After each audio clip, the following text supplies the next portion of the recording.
Ok, pour réussir cette immersion, il faut s'imaginer un matelot de 12 ans sur le pont d'un bateau et qui s'appelle Yann.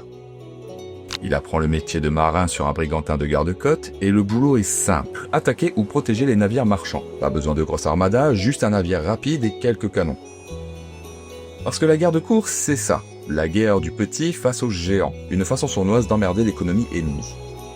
Dans la mer du Nord, cette pratique explose. Des marins comme l'amiral hollandais de Ruyter portent l'art de la guerre de course à un niveau encore jamais vu, transformant les côtes et les ports en champs de bataille flottants. De Ruyter pour l'immersion, c'est le Garp de ce verse. Avec une flotte de 86 navires, il a mené l'opération légendaire de la Medway, où il est venu emmerder la flotte anglaise directement dans son propre port, à 2 pas de Londres. Avant de se barrer avec 15 navires britanniques, dont 3 des 4 plus gros navires de la Navy.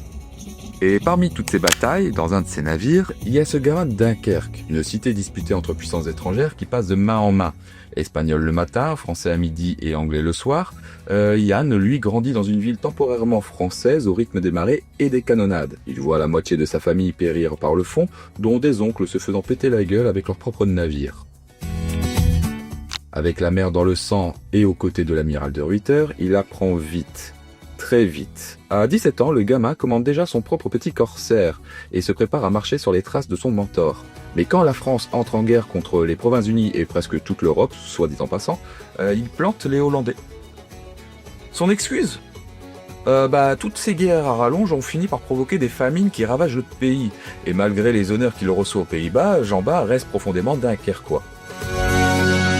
Les années passées chez le Hollandais lui ont laissé un trésor. Il connaît dorénavant par cœur les côtes hollandaises, écossaises, irlandaises, anglaises et même françaises, et le moment est venu pour lui de revenir se battre comme corsaire pour son port natal. Et le bonhomme, il est doué, très doué.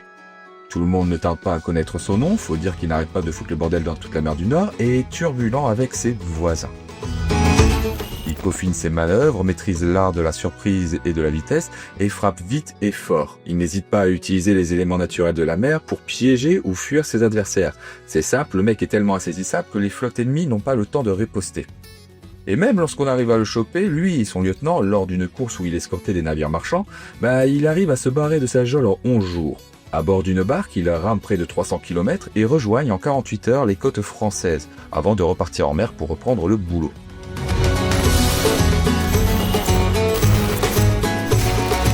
Toujours avide de coups d'éclat, Jean Bart finit par attirer l'attention d'un Louis, le 14e. Et c'est comme ça que dans cette histoire, un marin dunkerquois, un jour, est invité par le roi Soleil à sa cour.